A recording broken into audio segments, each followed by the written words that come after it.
Greetings, everyone. Well, it's Truth Tuesday, the last Truth Tuesday of April. I wanted to pop on here and talk to you about something so very important as it relates to sales. Now, I have been in a selling role pretty much my entire career. Ever since I got out of college and was hired on by AT&T, whether I was working in a corporate role like with AT&T or building my own businesses, I was in a selling role. Now, what I wanted to talk to you about this evening, and I'd love to get your insights on this. I feel that if you're not selling, and selling can mean different things to different people, right? In my opinion, if we are client facing or people facing, and we are applying for a position, trying to represent our the company that we founded, whether or not you want to believe this, you are in a selling role. If you're looking to market your services, if you're looking to market your products, obviously, whether or not you have a full team, you could have a team of salespeople. Okay. But chances are, if you are the founder, you are going to have to let go of the fact that you are not selling because you will be selling. Now, I think that too many people settle. And sometimes, even if they're in a sales role, they settle. And that is not the way to meet and exceed your numbers. It's just not. Now, I remember when I started with AT&T, and I was very grateful that I got hired on with AT&T because they were just the best company at training salespeople. They were the absolute best. I mean, I had Dale Carnegie training. I also was able to take a graduate level courses at George Washington University. I was also able to take courses at the Wharton School of Business. It was just unbelievable. When I think back, I'm very, very grateful because AT&T clearly invests in their people, and they had really great internal training programs too, but the external ones were wonderful as well. And I think it's good to have a mix, but that's not the main point of tonight. The main point of tonight is, are you settling or are you selling? And the reason why this is so important is when I coach people,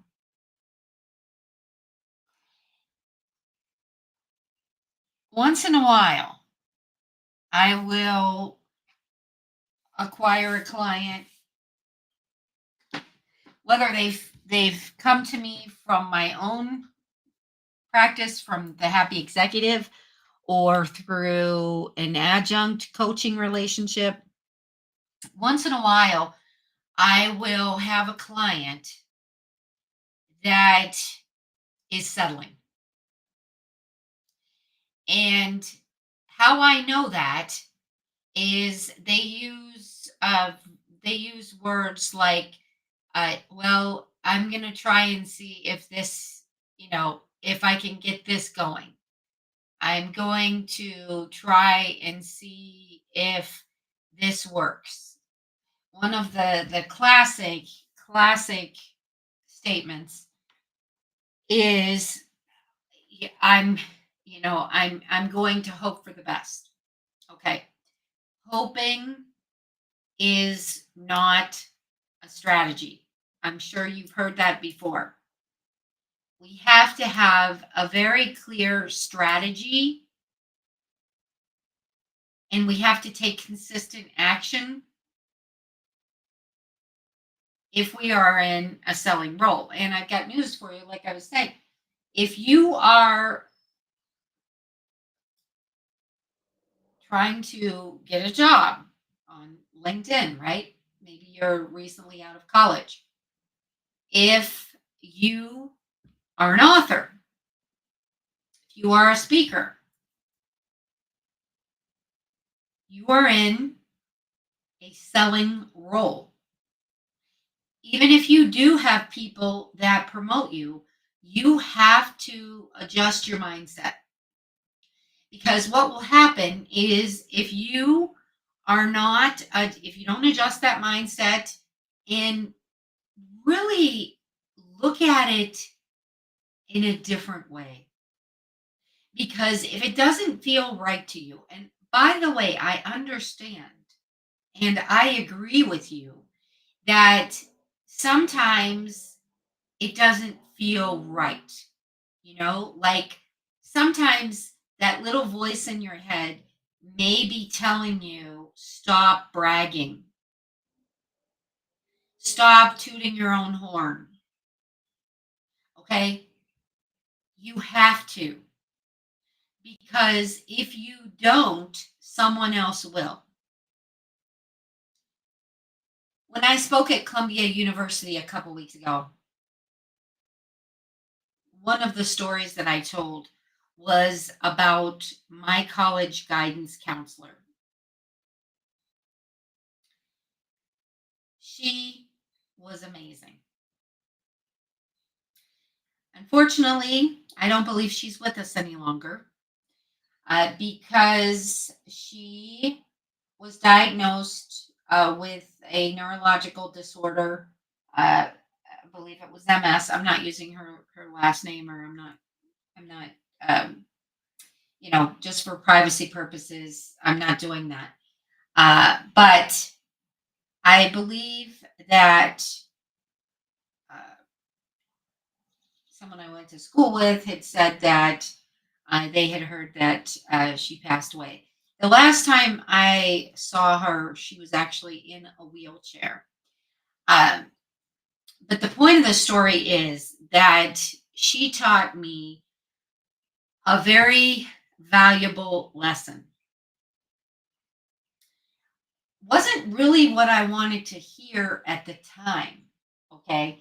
But what uh, what Gail did was she would do some role play coaching and interview coaching with us to get us ready, right, to go out in the world and get our first job.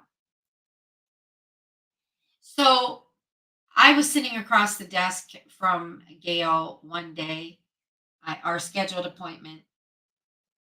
And yeah, of course, I was fumbling through my words. I was hesitating, and this wasn't our first meeting. I really struggled with this because I felt like I was bragging. I felt, well, I didn't just feel like this. I heard this in my head where I heard, because I grew up in a time. Now, this is no fault to my parents, okay? Because I my parents gave me a wonderful life. I wish they were still. I wish they were still with me, and now they're with me spiritually. But I wish they were still here physically, because they were just wonderful. I miss them dearly. They're wonderful people, wonderful role models. But when growing up in Wheeling, West Virginia, I would hear a lot, and children are meant to be seen but not heard.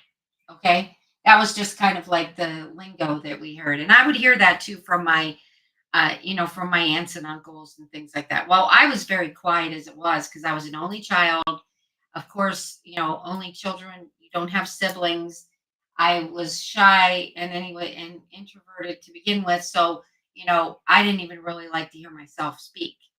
I had to learn to like that because, if people don't see you, people don't hear you, then you're not going to earn the recognition and the revenue that you most likely have worked so hard to try to achieve. No one is going to do this for you. No one is coming to save you. I know that those aren't always easy words to hear. But I was sitting across the desk from Gail, again fumbling. She sat up in her chair, she put her pen down on the desk, and she leaned in toward me to make a point. And what she said to me has stuck with me all these years. And she leaned in and she said, Victoria, if you do not learn to tell people what you have accomplished, what you can do for them, how you can make, their companies better, their lives easier, someone else will, and that candidate will get the job. Now, I did not want to hear that. However, it made a huge difference in the way that I approached the interviews.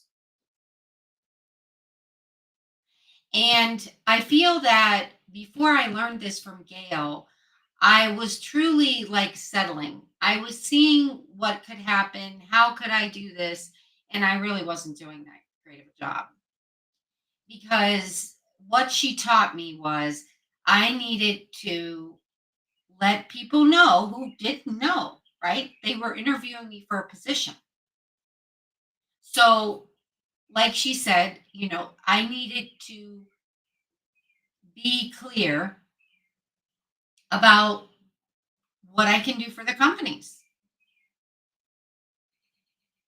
I needed to let them know what I did and my accomplishments that I was able to really excel at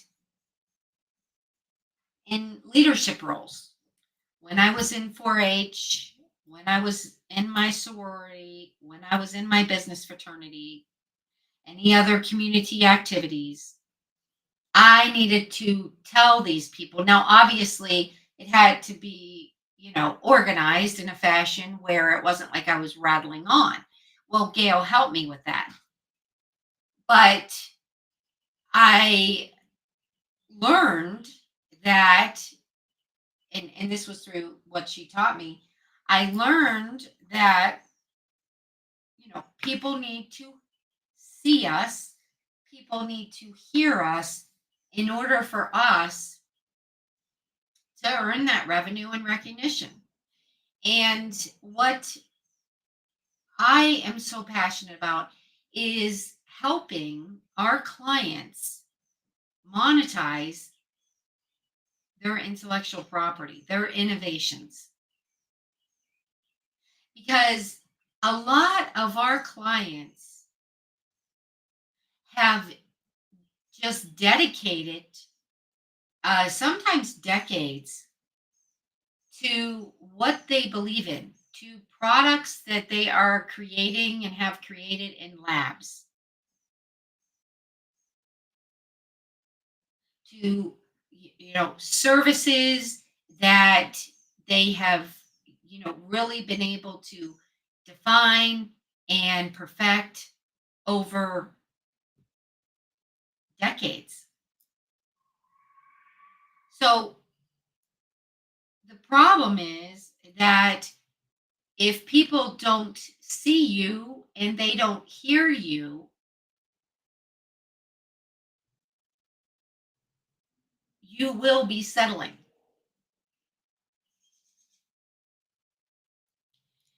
because even if you, like I was saying earlier, even if you are at the point where you are in a position where maybe you have a fractional sales executive or fractional sales director, you're building your sales team, you have to be selling too. You have to really get behind what you stand for. And I like to look at it as, you know, what what would be missing, okay, in a person's life or in a person's business if you didn't show up and do what it is you do best.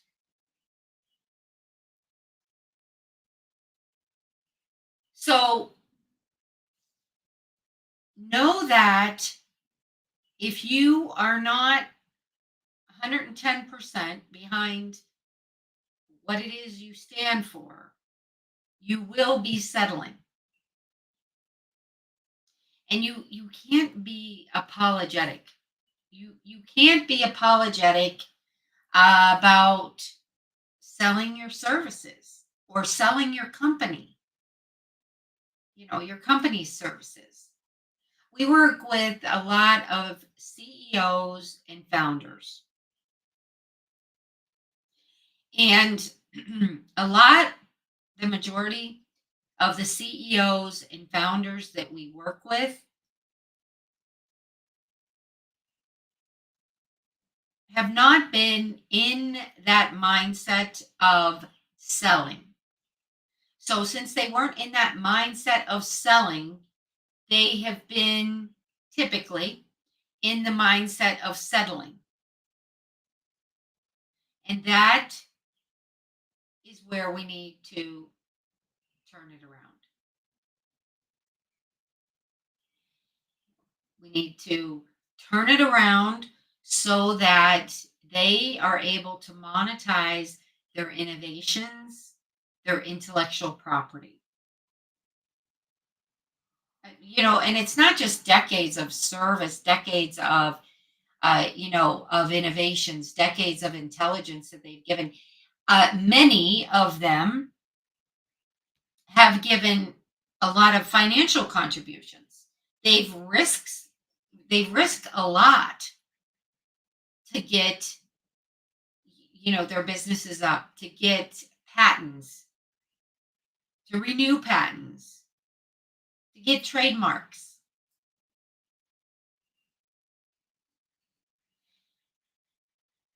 One of our clients that I can think of that was in that mentality, his name is Mark, and he was in that mentality of settling. He didn't realize that, but he was in the mentality of settling. He came from a Fortune 50 CEO role in a technology company. Okay. And Mark was, thinking before he came to us, he was thinking that he would build his business strictly by word of mouth. And he tried that, and he would have a lot of peaks and valleys. But what he told me, when we were talking before we brought him on and onboarded him, he was frustrated because he wasn't able to get that traction. He'd get a couple clients and he'd lose clients, and then he'd get another client and then he'd lose two more clients. And of course, he it he didn't realize it at the time, but he was truly settling. He was waiting too much and depending on those referrals. He had and still does have a phenomenal network. I would say that easily his network is like if you collectively put, the companies and the people that he knows and that he's worked with and results that he's been able to help facilitate easily over $1 billion, easily. his network. However, he was struggling to even get to the $1 million mark with his own company because he was settling. So, what we were able to do was get him super clear on his unique strengths, the challenges that he really helps his clients overcome, and how he helps his clients overcome those challenges so that he could effectively attract a new group of people. Because the his existing network, everybody loves referrals. I mean, referrals are great. However, we cannot build a sustainable business on referrals because we never know when they're coming in. So, what we need to do instead is build and nurture a market of buyers, and potential buyers. And then those referrals that come from our existing network, or maybe from somebody that knows somebody else, those are bonuses. But like I said, we cannot build a sustainable business, quite frankly, that would be saleable if we don't have a consistent lead flow, because we need to focus on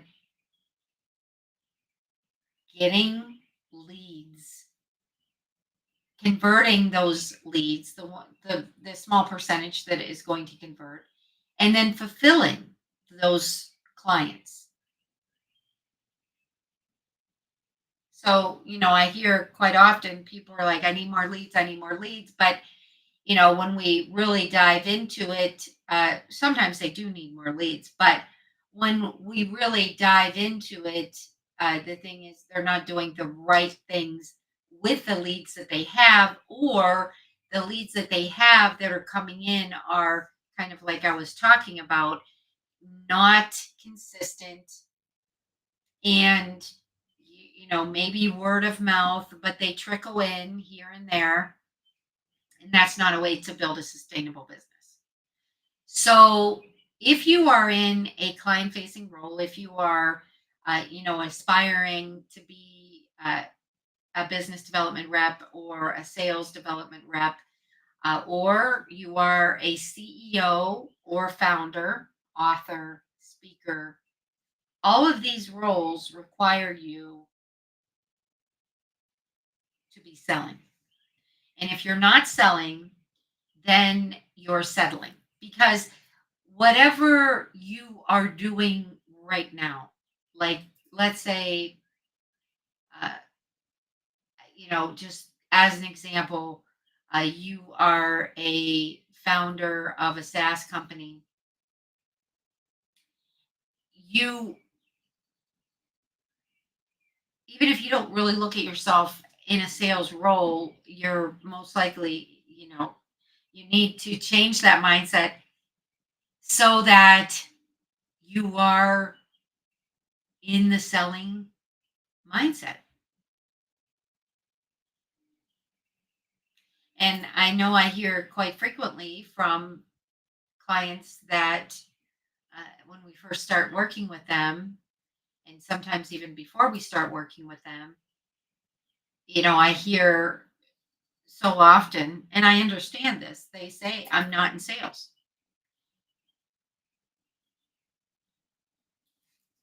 One of the clients we worked with, and I'm going to keep this short, this was another story that I told at Columbia. One of the clients that we worked with did not like being sold to. Her name is Sarah. And because she didn't like being sold to, she did not like selling to anyone else. It was a big problem because Sarah was a physician, very accomplished physician, and she she wanted to move out of that role, and she wanted to go in instead into a coaching role. A lot of it had to do with COVID and not being present for her family. She felt that she really wanted to exit her private practice and go all in and build, a coaching business, coaching, facilitating business. However, I noticed anytime we would mention anything about sales or selling, her shoulders would go up. She would literally cringe, and she would even tell me, as we get to know each other verbally, that this, she can't even imagine. She doesn't, she's not in sales. However, it was important that she opened her mind to thinking a little differently and not settling, because before she got into that selling role of being 110% behind what she was offering her clients, which, by the way, what she was offering and does do for her clients is truly it's transformative. There are VIP weekends that she hosts, and dynamic group events. They, it's clearly a before and after. They leave, like you could say, a different person, a more energized person. Well, during the 90 days that we worked together, the good news is Sarah was able to enroll 10 new clients. But that's because she changed her mindset, and she really looked at it as selling instead of settling. Now, it wasn't easy, but we went through a lot of the reasons why she didn't like being sold to. And we all have these not so pleasant experiences, but she was able to effectively let go of that old way of thinking, and she was able to get behind what she truly believes in. Because before she really took the role of, okay, I am going to build this, I am in a client facing role right now, I am going to look at it in as part of my service, because it goes back to my college guidance counselor and what she said. And I think this is a good way to end it tonight. If we don't find an effective way